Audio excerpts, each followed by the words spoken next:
Good evening. Welcome to Native Nations. I'm your host, David Liberty, and welcome to our May program.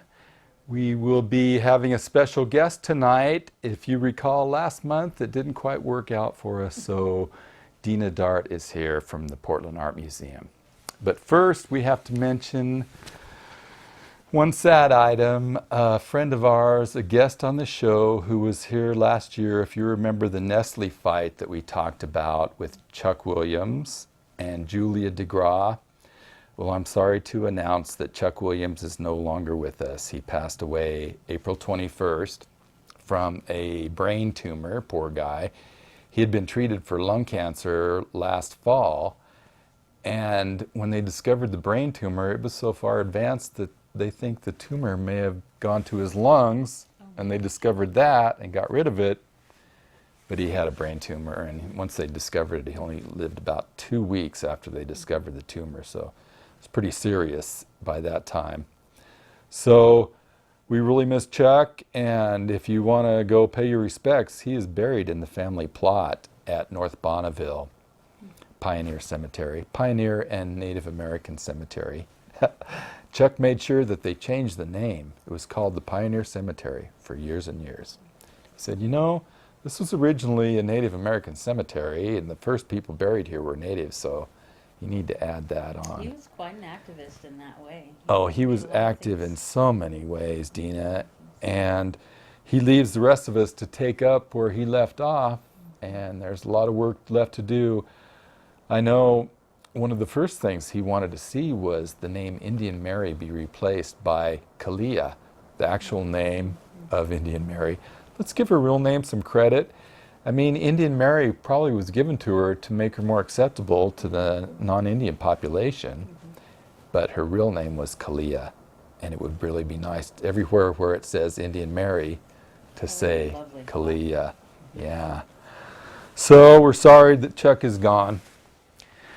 And next month, I got a guest already for next month's show. Art McConville will be here from the Confederated Tribes of the Umatilla Indian Reservation. He's also a Nimipu, and he is a leader in the Longhouse, the Seven Drums, the Washat religion that we carry on in the Columbia Basin. So looking forward to having Art over here next month. So let's go to our show. Deanna Dartt is here from the Portland Art Museum. Deanna, thank you very much for coming. Thanks for having me, David. Right off the bat, tell us what's going on with the Portland Art Museum. I understand you are going on to something new. You heard that rumor, I heard that, you? yes. I'd love to talk about that, but I do want to talk about what's happening at the Portland Art Museum, and I certainly, if I you'd really rather. want to connect it to Chuck Williams, because he only recently came into my life because of the show that we just put on, the Contemporary Native Photographers and the Edward Curtis Legacy. Yes. He got wind that we were doing that, and he contacted me and told me that when they did, I'm not going to be able to pull up the name, the show about the Columbia River, the photography show about the Columbia River, Wild Beauty, it was called. That was probably, 10, 12 years ago. It was before I was at the museum. He had contacted the museum, and because there were Curtis images in that show, and in fact, Wylick Quick, his Virginia Miller, his relative, Great auntie, was pictured, and so he, like the story with Indian Mary, he wanted her to be named properly, and Terry Totemeyer, the curator of the exhibition, overlooked that, and Chuck had been a longtime member of the museum, and he gave up his membership, and he stopped going to the museum. He was really angry about it, and so I really wanted to make that right, and so we honored Virginia Miller. We called her by name in the show. I put that particular image in the show, and had the extended label with everything that Chuck wanted to say about her. And then Chuck actually got up at the opening of the show and spoke for her, and spoke as the descendant of Wylick Quick. And it meant so much to him, and then he was gone within, I don't know, a month and a half of the opening of that sort of reconciliation, and it meant a lot to him that he was able Oh yeah, to because publicly. he was foreseeing his own exhibit at the Portland Art Museum someday. He thought that now he could do it. So, And his work is amazing. I mean, he captured history on the Columbia River when there wasn't a lot of people capturing that history. yeah. That transitional period. So, yeah. Anyway, my heart goes out to his family. He was really and I didn't know him, and I got to hear about all of the things that he had done, and what an incredible man. Yeah, and our audience should know that he had 140,000 slides. Wow. That the last 40,000 slides, he didn't even know if he was going to get them developed because there was only a few places that would develop slides anymore. He got all of his slides developed. And the Willamette University agreed to take his That's great. materials, all his photos, all his writings, and they're going to archive That's a that great spot at for them. Willamette That's University. great. Yeah. So we were glad that he worked that out before his death, that he had an agreement going, so it was easy to do when he was gone. So I guess I can start with that. There's so much going on at the museum in terms of Native American art and really raising the Great. presence of Native American artists and Native American issues and contemporary Native American life. So I've been at the museum for about 4.5 years now, and when I arrived, the collection was largely historic, 95% historic. Really? And really beautiful, an incredible collection. Yeah. But predominantly, pre-20th century art. Fantastic material. But the docents and anyone coming to the Native American galleries really would miss the contemporary life of Native Americans. And so my number one goal was making sure that couldn't occur. The Native American galleries host more visitors per year because of the school curriculum. So, third and fourth graders, busloads and busloads come through those galleries. And so if we leave the impression that Native Americans are all gone, then I'm not doing my job. So I'm Coastal Chumash. I didn't mention that. I'm Coastal Chumash. Yeah, we were going to get to that. Santa Barbara. And so my research for the last 25 years has been about Native American representation and how the history gets skewed by the way the museums represent Native people. And the reason that I got my PhD and I'm working in museums is to try to provide access to Native voices in the museum so we can disrupt that old narrative. So integrating contemporary Native art into the collection at the Portland Art Museum while I've been there has been my number one goal. But we've also transformed the space into the Center for Contemporary Native Art. And so now there's a permanent space just for emerging and mid-level career contemporary Native artists. Great. And so far we've had 2 rotations. The first was Sarah Seastream, who's Coos, Greg A. Robinson, who's Chinook, and Greg Archuleta, who's Santiam Kalapuya, enrolled with Grand Ron. So those were our first 3 Oregon Indian, Portland-based Oregon Native artists. It was an incredible show. And then the artists that are in there right now are Kaylee Spitzer, who's Casca Dene, and Demian Dene Aji, who's Dene Navajo. And he's a multimedia artist, and she's a photographer. And it's a great installation about survivance and about, in fact, before you enter the space, it says, by entering this space, you are making a commitment to be part of the decolonization movement. And basically, you have to agree that you're not going to buy into any stereotyping, and anyways, All right. it's brilliant. Yeah. So that space will rotate every 6 months, and we have a group of Coast Salish wool weavers that'll show in the space starting in September. So so I've quadrupled the contemporary holdings, and so now we have a significant Wonderful. contemporary collection, and so we have a way to really, the museum has a way to really show the continuum of Native American art, and there's no way our visitors can leave there thinking that Indians only made baskets, and they're, They've all disappeared. and they're all gone. Yeah. Yeah. So what's happening right now actually is I'm doing the text panels for Native Fashion Now. I brought the catalog. It's a show that was curated by the Peabody Essex in Salem, Massachusetts. Forgive me. And right, just right down the road. No, Salem, Massachusetts. We're the only West Coast venue, so it's coming here, and then it'll go to the Philbrook in Tulsa, Oklahoma, and then to the National Museum of the American Indian in New York. And it's 71 Native American fashion designers. Over 100 objects. It's incredible. It's really beautiful. So this book came out of the first exhibit? Yeah, the originating venue, the Peabody Essex.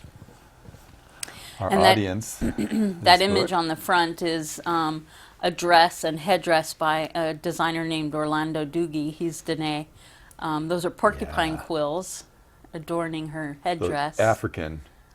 Those big, dangerous. Here's the back, some beadwork on the back. Yeah, and then beautiful. that's a close-up of a pair of Jamie Akuma Christian Louboutin boots. They're these beautiful Boots. French boots, that Are those knee-high in here? boots. Yeah, and they're fully beaded.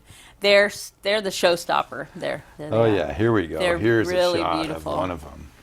I want to wear that. So she's Shoshone Bannock and Luiseño. She lives on the reservation down in San Diego County and has been beading since she was 5.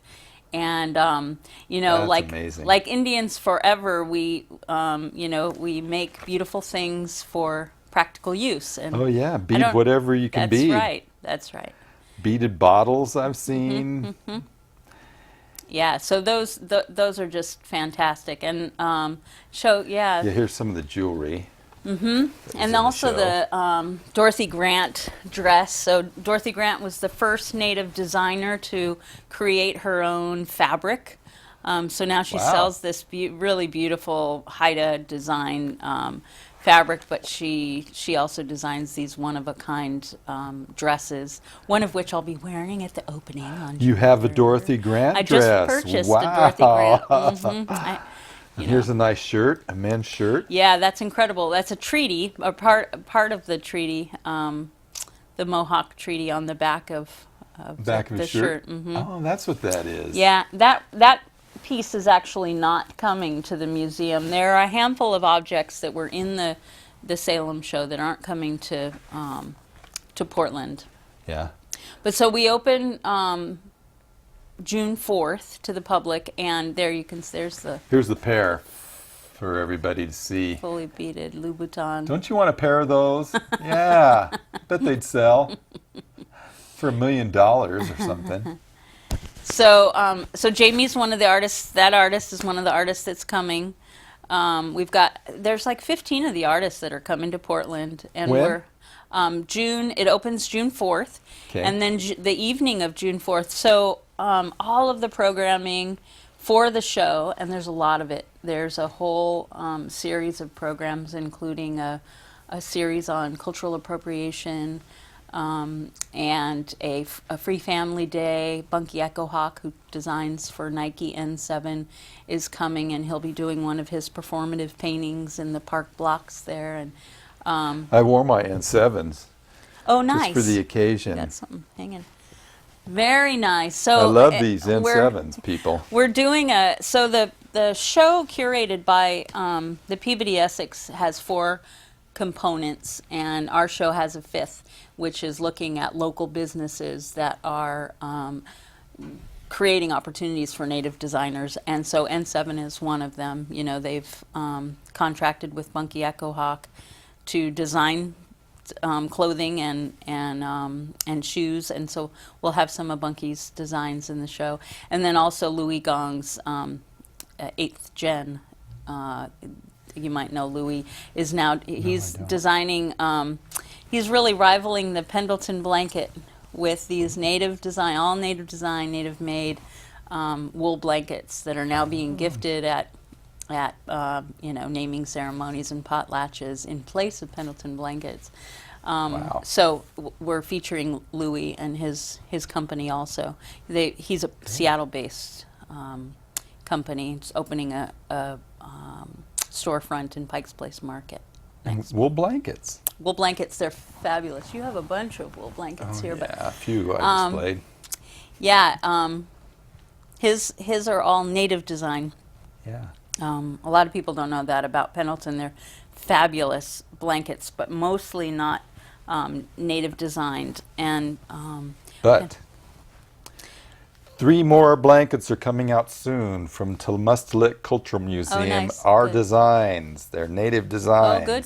That's That went great to hear. through a process to get approval by elders and stuff to Fantastic. get designs that came from our people that are going into the That's Pendleton wonderful. blankets. Good. And I also got news recently that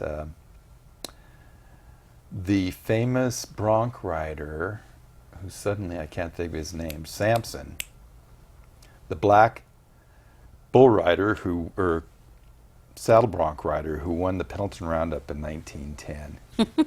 He's got a statue there in Pendleton, and they're also making a blanket with his image on a bucking horse. Oh, wonderful. And that's going to come out pretty soon too. It'll be a special collector's item. They'll only make 1,000 and charge you extra money for them. So I probably won't get one, but they're really nice. Jackson Sundown. Oh, nice. That's who it is. Yeah, he's a Nimipu. Won the bull riding that was contested because the audience knew that he'd won, but the judges didn't give him the score that he deserved. So they practically had a riot Oh, my, at the yeah. roundup because they wouldn't give Jackson Sundown his due. So now he's got a statue and he'll have a blank, and he's really getting recognized for what he did back then. Good. I bet his descendants are pleased Oh yeah. for the writing of the story, huh? Yes, and they had to get everything right. Like he had a polka dot shirt, and they had to get the right chaps that he wore because it had to be accurate. You didn't want to make it look like somebody else, because we learned our lesson when they put the statue up. They had his name spelled wrong, and they had the interpretation in English wrong. So now the tribes, anytime they put up a statue, the tribe is saying, "Wait, Check let with us know first, Yeah, right. so we can get things right." So anyway, we got off on the Pendleton blanket. That's okay. Let's come so, back to- I think Louis' company is brilliant, and like I said, creating opportunities for Native artists to design these blankets, and he's really rivaling Pendleton. But it's likely that his blankets will never replace Pendleton as a company, because there's such an affinity and such a long history. Oh, yeah. Especially with the tribes east of the But Cascades. it's good to give them some competition. No, absolutely. They don't have Absolutely. any. I think Yeah. it's great. Yeah, Make them worry Yeah. about their quality a little more. that's right. And how closely they work with Native people, I yeah, think, too. that's right. So this month's member magazine, or this quarter's member magazine at the Portland Art Museum, also has the showstop in Jamie Akuma boots, and also Heels. all of the incredible programming that's going on during the show, including some really incredible wearable art that we'll be selling at the museum store too. Now, can the public get this? Or how can you get a copy of this if you want it? At the museum, if you come to the museum, so you all just have to come to the museum. Yeah, you'll have to come to the museum and get yourself one of on these. the free day. There's What's the free also day? there's also all of this information is on the website too. Oh yeah. And another thing I want to mention is on opening weekend, Saturday night, we're doing a pop-up boutique. So far 12 of the artists that are featured in the show have signed on to have a table at the Ceremone House in Northeast Portland from 6:30 to 8:30. It's a public event. It's free. And these artists will have their wearable art for sale. Yeah, you should write it down. The Ceremone House? Ceremone, yeah, Cerimon. Ceremone House in Northeast. It's on Alberta. And my Native American Advisory Board at the museum is organizing the whole thing. Philip Hilaire, you probably know Philip. Yeah. Lummy gentleman. He's on my Native American Advisory Board, and so is Shyla Spicer. Shyla's Warm Springs and Yakima, I believe. I don't think I know her. Shyla is really close with the folks, some of the folks on the board of the Ceremone House, so she's coordinated that. So it's a Native Fashion Now event, but it's not really Portland Art Museum. It's the artists selling. They'll get 100% of their proceeds from their sale too. When is that again? That's Saturday, June 4th, from 6:30 to 8:30. And Saturday earlier in the day from 2 to 4, there'll be a Saturday, June 4th also, but from 2 to 4 at the museum, there'll be a panel discussion. Myself, Karen Kramer, who's the originating curator, the curator of Native American art at the Peabody Essex Museum, and then 3 of the artists in the show, Dorothy Grant, who's Haida, Patricia Michaels, who is Taos Pueblo, and Wendy Ponca, whose tribal affiliation is escaping me, I want to say. She's not Ponca. She's No, she couldn't be Ponca with a name like that. Anyway, those 3 artists will be in conversation with the 2 curators, and that's 2 o'clock on Saturday the 4th. So there's all kinds of incredible programming. Look on the PAM website. Great. So I'm leaving. I'm leaving at the crest of the wave. There's all this exciting stuff happening. Boy, it seems like it. It's a good time to step away because there's so much momentum. They'll end up having a better cast of characters to choose from to fill my position. 5 years ago, there weren't a lot of people that were interested in the position at the Portland Art Museum because the word on the street was that it was a difficult place to work and that Native American art wasn't a priority of the administration, and those things have really changed over the last 5 years. And Great. so it'd be a choice place to work for, I'm hoping, a Native Preferably. curate, yeah. Yeah. And somebody that really has the right heart about connecting the ancestral materials with the living community. I think that's the most important piece. Facilitating repatriation of the objects that should go home, and then keeping things alive with integration or involvement of the Portland Native community. So and staging big shows like this, big nationally, hot. And that show that you recently did, the photographers, what was the name of that show? It had a formal name. Contemporary Native Photographers and the Photographers. Edward Curtis Legacy. Mm-hmm. And that show's over? Yeah, it closed a And couple weeks it's ago. moving to Temustalik? Randy Melton at Temustalik had expressed an interest, but we're not traveling it straight out the way that museums often travel an exhibition. So crating it up and sending it out. There's a lot of, it's a very involved process. It's a costly process. Probably would have cost 40. One of the photos was the whole wall of the room. Yeah. That must be expensive just to move it. Well, it just would have been recreated. Oh. So that one was Wendy Red Star's installation piece, and we create. It's about $1,000 or $1,500 to create.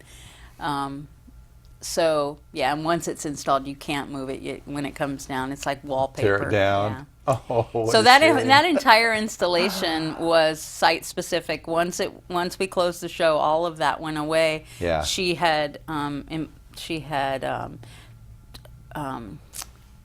that's the word I'm looking for, projected a transparency of the Crow allotment map onto the wall, and then with a Sharpie had literally drawn the whole map covering the wall, and then had written each of the family names. There were hundreds of these family names that corresponded with the allotments. Wow. And then she was in communication with all of these Crow women who she asked for photographs of them in their elk tooth dresses.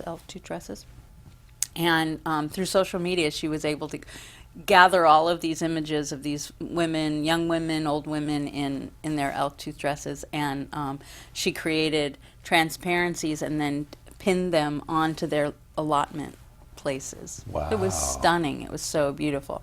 But when it came down, it just literally came down. It never will, be again unless she recreates it. She had her mom and her sister there the day before the exhibition opening, still writing those names. It was beautiful. The museum's never done anything like that. It was really groundbreaking. Yeah. And that show has gotten a lot of attention. We've gotten, there was a 5-page article in Art in America that came out a couple weeks ago. Great. Really beautiful coverage of the show, and they really got the You should key have brought that. points. I Showed should it have. off. You're right. I ran out of my office and grabbed these things, and But that is great to get that kind of coverage. And then they also National covered it magazine. in First American Art, and then various local papers and stuff. But that was a feather in our cap. So will anything be going to Temustalik? Well, I don't know. I need to further the conversation with Randy. What I'd like to see happen is and what the museum's willing to do is to transfer to the curatorial department at Temustalik all of the products. So the high resolution images of the Curtises, if you wanted to reproduce them. All of the critical pauses, all of the text that we wrote for placement with the Curtis images, our feedback stations, all of that we would make available. And then a list of artists that are currently engaged with issues around Edward Curtis's North American Indian. But my thought is that what I think would be really exciting would be if a tribal museum, if Temustalik were to find a couple of local artists, a couple of Umatilla artists who also wanted to engage with the Curtis legacy through their own medium, through whether it's photography or painting or, or fashion or, but Curtis has left such a legacy in our communities, good and bad, that I think it would be really exciting to have that conversation continue and be more localized as it's as it opens. So it's a little bit of a different story each time. Yeah. So I'll talk to Randy about whether or not he's interested in doing that, and then it won't cost $40,000 for us to crate everything up and ship it to you guys. We would just send you a little digital file, and he could do all the printing and stuff. And then if he wanted, he could work with Wendy Red Star, Zig Jackson, Will Wilson, and create a very similar exhibition, or create a more localized exhibition, maybe that has some of the Morehouse material. I know Morehouse is a photographer that worked at Umatilla. He had a lot of influence in around Pendleton. And when I was in graduate school, I did a 2-term special project on the Morehouse photograph collection. They've got about 11,000 glass plates down there at the University of Oregon, and I was able to go through about 1,800 of them. And it was just fascinating. He did a great coverage of mat lodges, Thule mat lodges. He probably had 100 different mat lodges that he took pictures of. That would have been my book, The Morehouse Mosaic of Mat Lodges. He did a great job, but I was interested in documenting their locations by comparing the background and marking it on the side and say, here's where this was camped when Morehouse was here. This is where the camp was. Oh, cool. Some of them I was able to identify the teepee sites where the creek was going right where the teepee sites were. Oh, just, you know, the creeks move, and they moved right to where in the picture there was the teepee. Wow. But I was looking for my relatives too, of course. Sure, And, yeah. They had a great That's a lot of picture images to go through. of my great-grandfather, John Liberty, who had a pipe. And in one of the pictures, there's a big, long smoke trail coming out of his nose. It was so cool. He was exhaling a smoke out of his nose when Morehouse took the picture. That's awesome. It's a good action shot. So, if my family's been smoking for a long time, folks, I'm sorry. That's the way it goes. But it was really fun to Yeah, find so that could be a pictures. really interesting story, right? I mean, even juxtaposing Curtis with Morehouse, and you know, how was the Morehouse legacy different from the Curtis? Because Morehouse was friends with he lived there, right? And so those were long. He was actually the BI relationships. agent for Was that 1 right? year, Oh. 6 months. He was Oh, how agent. funny. Not very long, but yeah, he was heavily involved with the tribe, and he was a bit of a pervert as well, because some of the nude photos were probably, I don't think he got permission from his models to when he took the nudes. Most of the nudes are in the Vert in Pendleton, but there were some at the collection in the University of Oregon. And it was rather tasteless, Yeah. the way it was done. Not very good. So he was a pervert, but you know, he had people that were unknowing and susceptible, and so he took advantage. Sure, and so did Curtis. I mean, Yeah. that was a power, you know. Oh, They had so certainly. much more power and Yeah. control over what was happening then. Yeah.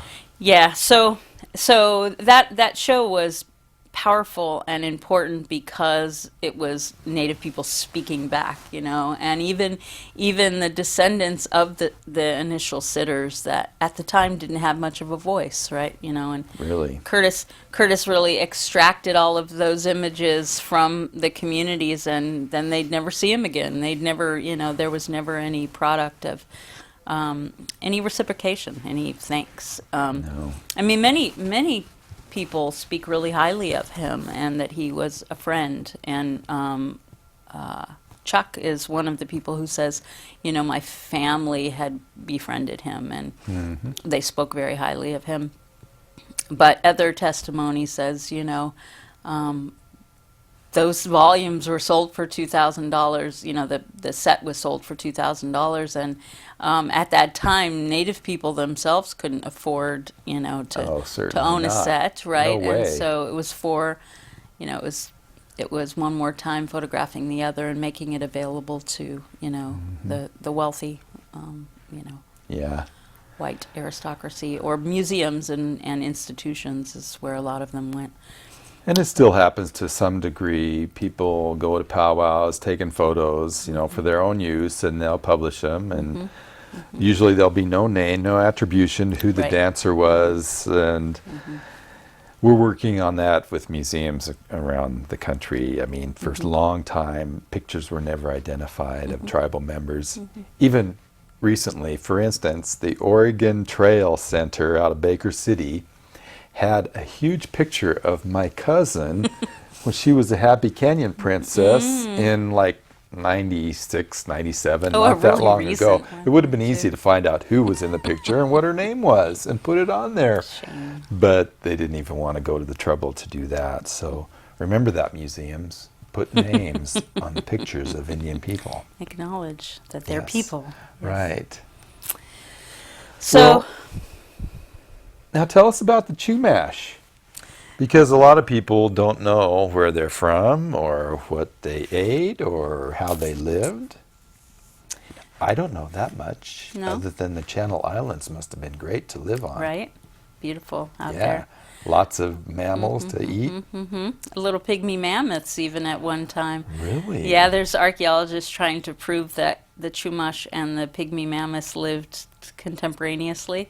They haven't proved it yet, but there's a very small margin, so yeah, who knows? But Yeah, so the Chumash occupied historically from like Morro Bay in the north, just south of San Francisco in the north, all the way down to a little bit south of Malibu. So, in fact, the word Malibu is a Chumash word. The original word is Humaliwu, which means this where the surf sounds loudly. Many of the place names along the coast of California are native names or sort of bastardized or Sure, as close as the white man could come to That's say right, pronouncing Malibu. those. Anyway, so Ojai is another one. It's Auhai, and that means place of the moon. Most of them descriptive words, right? That's a family name for us up here at Umatilla. Ojai, really? Oh, how interesting. Owhi. Oh, how interesting. Yeah. The word place of the moon is AW. Well, it didn't have a written spelling until the No, linguists and came yeah, along, right, and documented Create our own alphabet for the right. Chumash language. But then they Spaniardized it. They made it a Spanish word, so now it's Ojai.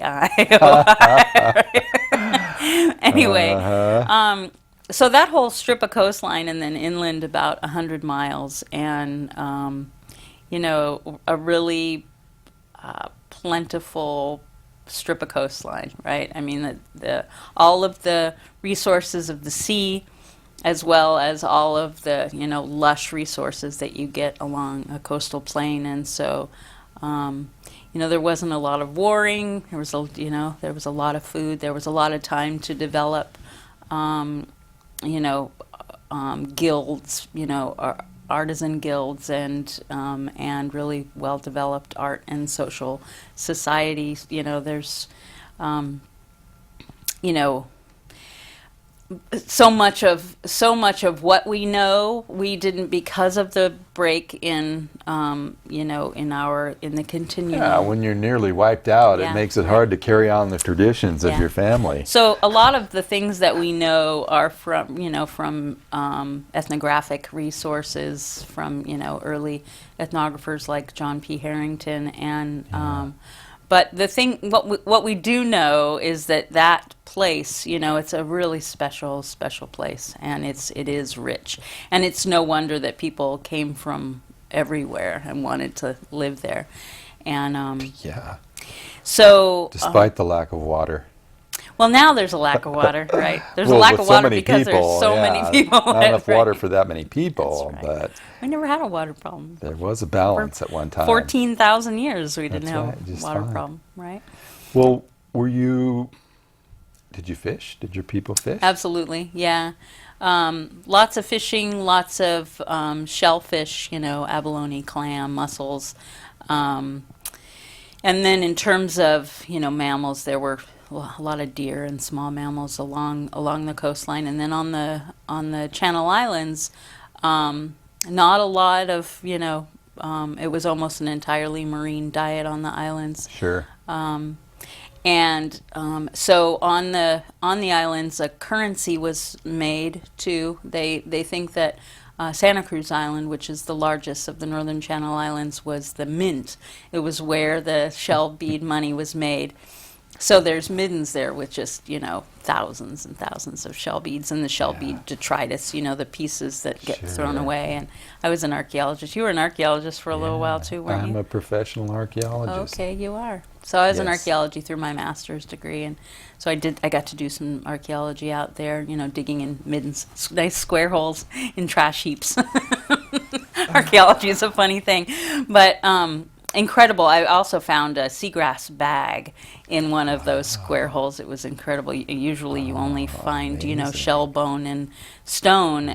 and so to find a woven object was really incredible, and it was almost intact. It extended beyond my my unit, and so we created another unit and were Well, of able to take it course. down, and then I illustrated the whole thing in situ, and then we excavated it out, and it was just beautiful. It had a hole in it, so it had been discarded, but it was a large seagrass bag, probably for collecting mussels, or probably mussels, because that was the most abundant shellfish at that time. Nice. Anyway, yeah, and It's great when you can do archaeology and make a discovery. yeah, That's it the was a reward. big deal. Yeah, Usually it's little bits of I know, things, one right? little flake, a part of a point. Oh, look at what I found! Right. Wow. And so much of archaeology is sitting in the lab with a paintbrush moving those little bits of shell and stone and Yeah, bone. I've done Oh lab my work in Lord. the Yeah, archaeology lab. At the U of O with John Erlandson, yeah. Yeah, Yeah. Guy Tassa was yeah, my Guy. boss when I was there, and Yeah. boy, I had these screened materials, and I had to separate the dirt from the rock, from the obsidian, from the shell, Yeah. Yeah. through a lens. Ah, Yeah.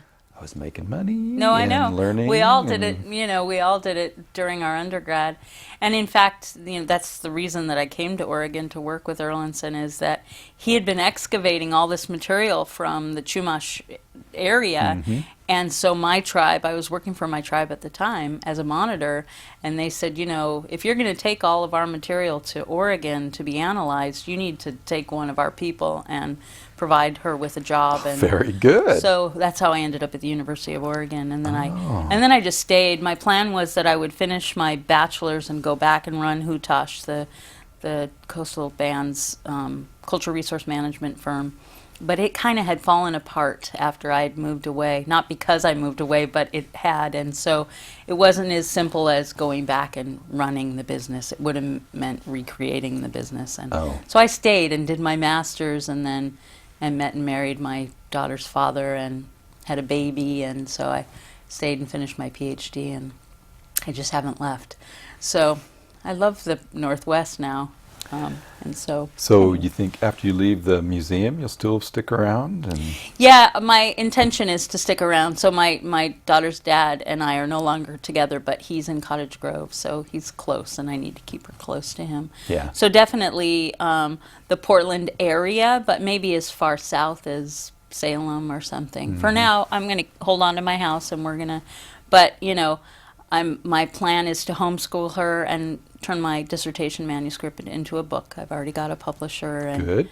it's about the museum representation of not only the Chumash but other coastal California tribes that are not recognized by the federal government, partly because that's the most expensive real estate in North America, right? And so it's really hard to get federal recognition when you're indigenous to the most expensive place on the planet.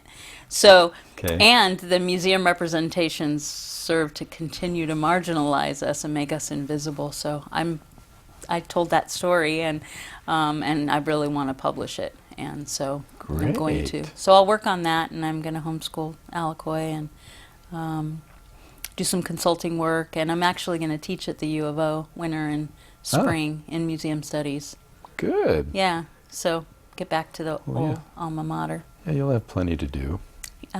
Yeah, I talked to Erlandson the other day on the phone, actually, and said I don't think that I'll be scrapping for a job, but I think I'll probably find enough to pay the mortgage. We'll see, you know. But it's time to just really prioritize family and community. She and I are going to learn our language because I only know a handful of words, and very good. Yeah. So do they have a dictionary? There's an Iniseño dictionary, so the San Ynez Band, because they're federally recognized and they have quite a lot of resources. They have a linguist that lives locally and has helped them create a wonderful dictionary. Our language, the Barbareño or Smuich language, is quite different. But we have enough resources that there are language classes happening every week now. In Santa Barbara and then also in LA. So, and they're creating resources, online resources, all the time. So there's enough there for Alacoy and I to learn. Is it safe to presume there's no native Chumash speakers? Yes, the last fluent speaker died in the 50s. Well, that's great that that's your goal, Deanna. When I was back home, I was trying to learn my language. It was part of the education program. I was the assistant director. And it was great. I started to learn it, but you got to be there. You got to be learning it all the time. You can't just go and walk away and come back to it. Yeah. Because it turns out our language is one of the one of the older languages, and the reason they say that is because the number of tenses that are in how our interesting. language. It has so many conditions with different tenses that it matters if you're older, a male, and how you're related to the person you're talking to. It's just really complicated, Wow. incredible. I can't remember, they had 18 different tenses Wow. that they determined our language had. So it is really complicated. Well, and our language is really complicated too, and it's an isolate, so it's not related to any of the other languages. Because so we have it's Warm not- Springs and Yakima, they're working on their languages that are similar to ours. Yeah. So we pass a It's lot helpful, of information yeah. between us. Yeah, it's hard when you're an isolate, and so and it is complicated. And since there aren't any fluent speakers, there's so much that's already been lost, right? And Yeah. so I have a cousin, my cousin Julie, who talks about how what we're doing now is harvesting the tree farm that's on the it's on the same piece of property that an old growth forest once was, but the old growth forest has been cut down. The old growth forest is not there. The same nutrients are in the soil. There's even part of those old growth trees that's in the but what we're doing will never grow into an old growth forest again. You know what I mean? It will never be the same language. It's going to be its own language. The beautiful thing about it, about, sort of recreating the Chumash language, is the pride that I'm seeing created, not created, but sort of restored in the community, especially among the young people. So every time we go down now, there's more people singing our songs, more people speaking to one another, and they're so solid. You know what I mean? There's not all of that wishy-washy. There's also far less drug and alcohol issue. There's Great. much more a sense of cohesion. Ever since we've been paddling our canoe, we paddled our traditional canoe in 2001 across the Santa Barbara Channel for the first time in 150 years. Nice. And now there are 4 of those canoes. There was only one, and it took a long time to build, and it took a lot of research to to build, and now there are other people in the community building their family canoes. How do they compare to the Northwest Coast They're canoes? they're much smaller, and they're planks. They're not dugouts. So we didn't have the big trees Lots in of Southern pitch California. and tie Absolutely. to get it all Yeah. together Pine and pitch, seal it. Pine pitch and beach tar. So that mixture is called yop, and that's how we would adhere the planks together, and it would, and then we'd also just rub it all over the canoe to keep it, waterproof. But Sealant. so they're much smaller, and we actually came up to the paddle. My canoe family came up Great. and participated in the paddle to Swinomish. Oh, It was so great. nice. It was really great. But we were way behind everybody else in our little tiny canoe. sure. We've only got four paddlers and a skipper. And these big paddles that are more like a kayak paddle, so they're really long, and there's small scoops on each side, and so it looks like an insect on top of the water from a distance, because you see Yeah, the cool. paddles going back and forth. Bet. So it was beautiful and amazing to be part of that, but also pretty humbling. Because the Northwest canoes, those guys are like, wah, wah, Yeah. It's powerful. Beating along in the water. And here come the Chumash with our. Well, how many Chumash are there these days? So there are, so San Ynez, so the federally recognized band, only has about 150 members, but there are probably close to 10,000 in Santa Barbara Santa Barbara County and Ventura County. Those are really the sort of hubs of the Chumash community. There's not that many people active. There's probably a few hundred that are really active in doing the canoe, doing canoe activities, and there's a group of people that are revitalizing the weaving traditions, and And then Good. these language classes. It's amazing because there's no, there's no resources and there's no tribal center. There's nowhere to, we have our tribal meetings in a library, public library, and it costs $15 to, to even rent the space. So it's really incredible that there's all this activity happening. So once we're homeschooling Alakoi, we'll be down there all the time. We'll have the freedom to just spend time down there. So I'm looking forward to that. So the Santa Ynez are Chumash? Yeah, there are several bands, and How Santa many? Ynez is an inland band. What are some of the others? So there's the Santa Barbara, there's the Coastal Band, and that's my group, and there are about 2,000 of us enrolled members, and we're recognized by the state of California, but Good. not federally recognized. We're the largest of the bands, and then there's the Barbareño Council, which is another group of they're our relatives essentially, and then there's a Ventureño Council. There's a Bakersfield band. So there are probably 8 groups, all non-recognized, and but all doing their own things. And anymore though, all of those groups are represented at our annual Paddle Across the Channel.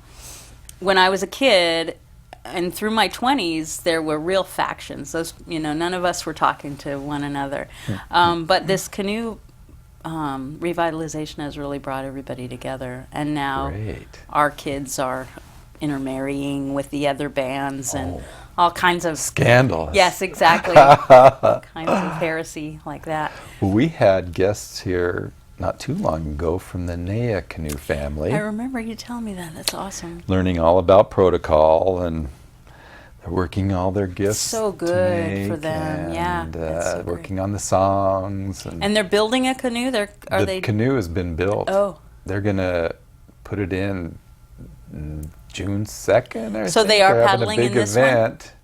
In this Sounds like they're going to be paddle going up to where is it this year? Nisqually. Nisqually. Yep, they're going. Cool. They've got all their gifts together and Holy food. moly. Man, they've been doing a lot of work to You get gotta, that canoe yeah. ready and the family ready and everybody ready That's so for great. protocol. Yeah. And they got to represent when they get Yeah. there. I helped to facilitate. I wrote a grant when I was at the University of Washington in collaboration with the Ainu Association in Japan, yeah? Japan, northern Japan in Hokkaido. And we brought a group of Ainu youth to Journey. Great. And we joined the Tulalip canoe family and paddled with them through the whole journey. So the Ainu youth got to, it was incredibly empowering. So Yeah, they, I'll bet. and in Hokkaido, in Japan, you don't identify as indigenous because there's really pretty serious racism. Yeah. And in fact, they've only been recognized by the federal government since 2008. So Wow. it's like they weren't even acknowledged as indigenous until just a few years ago. Yeah, So amazing. so when they arrived, most of them were didn't really know the songs, didn't really know the dances, and there were a couple of sort of ambassadors, a little bit older, 20-ish, and they practiced. Anytime they had that they weren't in the canoe, they were practicing their dances and their songs, and because they do protocol every night, paddle all day, eat, and then get up and dance, and everybody sort of dances for the host Yeah. and sings, and it's so amazing that Yeah, whole so event. people should get up to Nisqually. Yeah, indeed. So yes. we are running out of time. Oh my God, you're kidding! Holy cow! I just We need to rambled on. bring if you want to sing us a song, we would love Let's bring to her in have here. your clapper song. Okay. You know what I didn't bring though? My You my forgot your actual clapper? So I'm going to use this clapper. Okay. I Yes. left the house this morning without my clapper stick. Darn Are you it. going to sing with me, Alakoi? Just come stand with me, and then Please. you can sing along if you feel like Yeah, it. you can sing along. microphone? No? No? Maybe you could stand on this side, and then they can hear you in Yeah, my. be closer in to my your mom's microphone. mic. It's right there. Okay. And could you slide yours up just a little You bit? bet. Perfect. Okay. So we'll start with the Union song. because Alcoy knows that one. That's a fun one that we sing a lot at our little tribal journey because the kids like to sing it, and we also often sing it like a medley, so that it's going at different paces, and we get faster and faster. So let's try that. But I don't have my. I brought my clapper stick last month, but I know. our production crew We had some didn't show up. problems last month.